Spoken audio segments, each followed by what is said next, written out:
record. Okay. So solving exponential equations. So the steps are very simple. You want to make the bases the same number. Once the bases are both 5, then I'm going to set the powers equal. So there's nothing to do on this side because it's already a 5. So I'm going to rewrite 25 as 5 squared. So where the 25 is, put 5 squared. This has to stay there. This power of 4x minus 7 is still there. Now, the exponent rules tell me that when I raise a power to a power, I multiply those powers. Now, make sure you're careful about this because you're not just multiplying 4x by 2. You got to distribute it all the way out. So actually, you know what? I think I'll leave that there. I'll write it like that. I want to be real clear. I don't want to skip any steps. So I'll write it. Now the bases are the same. I'm going to drop them in a minute and set the powers equal, but let me distribute that first. So you're going to do 2 times 4x, which is 8x. And then you're going to do 2 times negative 7, which is negative 14. At this point, you basically just knock the bases out and set the powers equal. Let's see how sophisticated we could be. Subtract 3x to this side. Do one shot. My 3 is all mangled, destroyed. So you get 5x. Cross him out. I'm going to add 14. Cross him out. So I get 15 there. And divide by 5, you get 3. And that worked out much nicer than I thought it would. So make the bases the same. Use the exponent rules to distribute and figure out the power. Drop the bases and set the powers equal and solve. Now, I want to check this. And I'm going to show you how to check this. You go back to here, the original question, and you replace all the x's with a 3 and see if it works. And you're going to see that I'm going to, now, if you think that I know what 5 to the 10th power is, you're mistaken. I don't. So I have 5 to the 10th on that side. On the other side, I have 25. Let's see, 4 times 3 minus 7. So I have 12 minus 7, which is 5.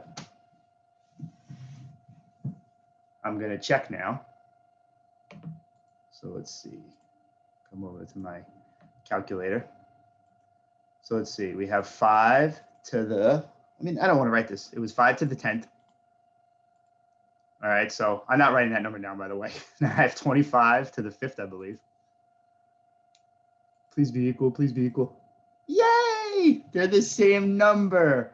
So you know that it works. Okay, so we're good to go. Recording. All right, so this is the second solving exponential equation. This one is a good deal more complex than the last one I did. Obviously, the first one I wanted to be easier. So here I have 1 over 8.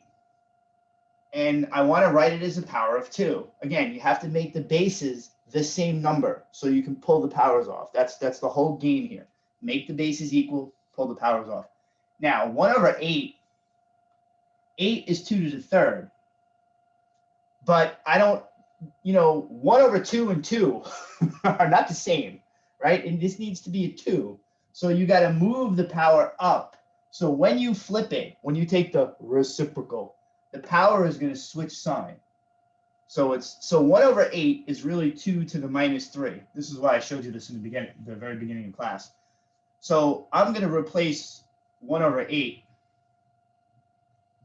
with 2 to the negative 3. Now be very careful about it. That x minus 4 power is still there. Okay? Now I have to multiply it by negative 3. Remember, exponent rules. When you raise a power to a power, you multiply it. So you have to distribute. So what's going to happen is the signs are going to change. So be careful. You have negative 3x here. But a negative 3 and a negative 4 make a positive 12. This is why you check at the end. It's very easy to make a mistake like this. You also have a negative in front of the x term here. There's just so many mistakes that can happen that you got to be really careful. Now, the bases are both 2. So basically, cross them out. I'm not really doing that. I'm using a rule that says if the bases are the same, the powers must be the same. But it's the same as crossing them out. It's just not mathematically precise. So set the powers equal. Let's see, I think I'll add 3x to this side, which gives me x. I'll subtract 3. So I eliminated this dude. I added 3. I'm subtracting 3, which eliminates this dude. So on the other side, I get a 9. Well, that's a pretty big number. I'm going to check it again. I have to make sure. I need to know if they're right. So I'm going to do 2. 3 minus 2 times 9. So that's 3 minus 18. So that's 2 to the negative 15. This is going to be fucking ridiculous. And on the other side, I have 1 over 8. 9 minus 4. So that's 1 over 8 to the 5th power. Oh, this ought to be fun to check. I am going to check it, though. All right, share. Go back to the calculator so we can see. Let's clear out what was there. First, I'm going to do 2 to the negative 15. Now, you're going to see that this answer is going to be all kinds of effed up and scary looking. Oh, I got to do negative 15.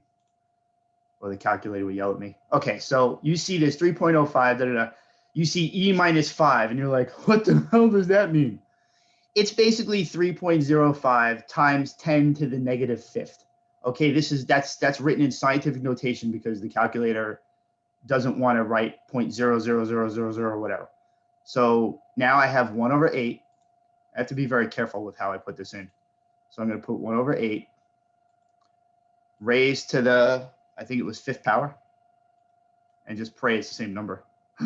Yay! You see, you don't have to write this number down. You don't have to worry, you know, they're equal. So I know that my answer was correct this time. All right, the third and final exponential equation. I have 9 and I have 27. I have to write both of these using the same base. So the first thing you should notice is you can't write 27 as a power of 9. You have 9 to the first. 9 squared, 9 times 9 is 81. So you can't make 27 a power of 9. And you also can't write 9 as 27.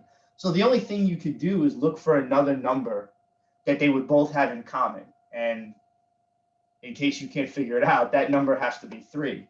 What you're going to do is you're going to write them both. Remember, the bases have to be equal, but there's no way to write him as a power of him. So I need to use a 3. So I'm going to replace the number 9 with 3 squared, because 3 times 3 is 9. Rocket science. I'm going to replace 27 with 3 to the 3rd power, or 3 cubed, because 3 times 3 times 3 is 27. So now I have my bases both being 3. I'm going to use the exponent rule, distribute the powers like I did before. 2 times 2x is 4x. 2 times 1 is 2. I wrote it out in the first example.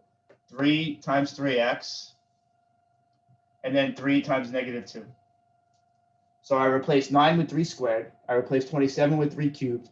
I multiplied the exponents together, being careful to make sure I distributed to both terms. Now that the bases are the same, I set the powers equal and I solve. Now, let's not do this like we're in the 5th grade this time. I'm going to have x on this side, and I'm going to have negative 8 on the other side. Pow, right? If you want to write it all out, write it all out. Good for you. Subtract 3x, subtract 2. You get negative 8. I already showed you plugging into both sides to check. Again, if you want to check, don't plug it here, don't plug it here. If you want to check this works, you put it back in the original equation. You'd have 27 to the negative 10, right? And here you'd have 9 to the negative 15, and you would check those in the calculator and confirm that they work. All right, so I wrote what a normal exponential function looks like, the base and the power. I wrote a normal logarithm. The base, the power goes there, and the answer you got goes next to it. So if I want to make this one look like that, the first thing I do is I write the base down. Now, you got a 50-50 shot, even if you have no clue what the hell you were doing. But you have to understand that whatever is over here is always your power. So this is the exponent. This is what you got. So you take the power and put it where it goes, and then equal this dude. So this is how you convert. Now, why you're like, what the hell would I do this for? Later on, you're going to solve equations that they start off like this. And the way that you would solve it is to convert it into an exponential equation, and then you're going to solve it from there. So this is the reason that you do it. All right, so I'm doing another one. This time there isn't a base there. Now, what I said to you was when there's no base there, the base is really 10. They don't, this is just how they do it. On the calculator, you have a log button. You have an LOG, you have a logarithm LOG button. On the calculator, it doesn't have that number there, but the number is supposed to be 10. So when you don't see the number, put a 10 there. So your base is 10. Now, what is your power? Your power is on this side. So your power here is smiley face.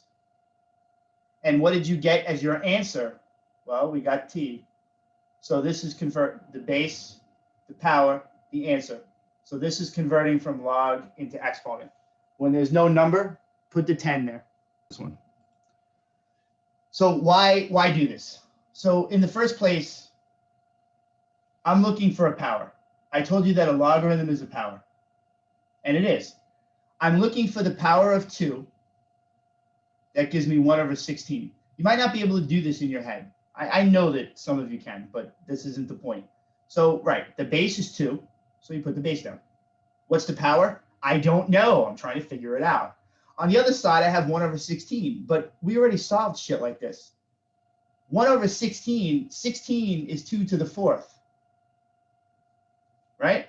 So you replace 16 with 2 to the 4th, and then you move it up. Well, there you go. What power of 2 is 1/16? -4. I already know that 2 to the 4th is 16. The question was, what power of 2 gives me 1/16? So if you ever see a fraction here, that meant that the power had to be negative. You know, if I ask you log 2, 16, what power of 2 makes 16? That's 4. Why? Because 2 to the 4th, remember, this is the power. This is the answer. This is not the power. This is the power. 2 base to the 4th power is 16. Is it true? Of course it's true. 2 times 2 times 2 times 2 is 16. So this is a more complicated one. What power of 9? Now, again, you're supposed to kind of sort of be able to figure it out without doing all what I'm doing, but I'm looking for the power of 9 that gives me 3. Like, there's no power of 9 that gives you 3, but of course there is. I know that the square root of 9 is 3. I also know that the square root is the 1/2 power. So I already know this is 1/2 without doing anything. You're supposed to be able to tell. 9 to the 1/2 power, 9 to the 1/2 power is that, which is 3. But let's suppose you couldn't figure this out. You know, you don't know. You don't know any of this. You don't know what square roots are. You don't know nothing about nothing. So you would take 9 and write it as 3 squared, right? What's on that side? 3 to the 1st. So then you would multiply the powers together. 2 times p. So this must be equal to 1. So you divide by 2. So the power must have been, oh, magic, 1/2, square root, half. I don't want you to do this. This is kind of stupid, but I'm just showing you because I know that the solvers do this. So if I see you write this, then I'm going to know where it came from. You should be able to kind of look at the base and figure out what power of that number gives you this dude next to him. For the most part, you can do it. Like if this was a 5 and this was a 25, I'm looking for the power of 5 that makes 25. You should not have to write this as an exponential equation and solve it. The power of 5 that makes 25 is 2. You know, if I ask you the power of 3 that makes 27, let's see, 3 times 3 is 9, times 3 is 27, so this is a 3. If I made this 1 over 27, then it would be negative 3. Why? Because 3 to the 3 is 27, but I have 1 over. So how do you make a fraction? You put a negative exponent. 3 to the negative 3. How do you do a negative power? You flip it to the bottom, and you make the power positive. So 3 to the minus 3 power is 1 over 3 to the positive 3, which is 1 over 27. So that's how you get it. The thing might fail you if you try to figure out what power of 3 is 1. If you don't remember what power of 3 is 1, there's no power of 3 that's 1. Sure there is. 3 to that power is that number. See how I go the other direction? 3 to that is that. 5 to that power is that. 5 to the 2 is 25. So this is how the logarithm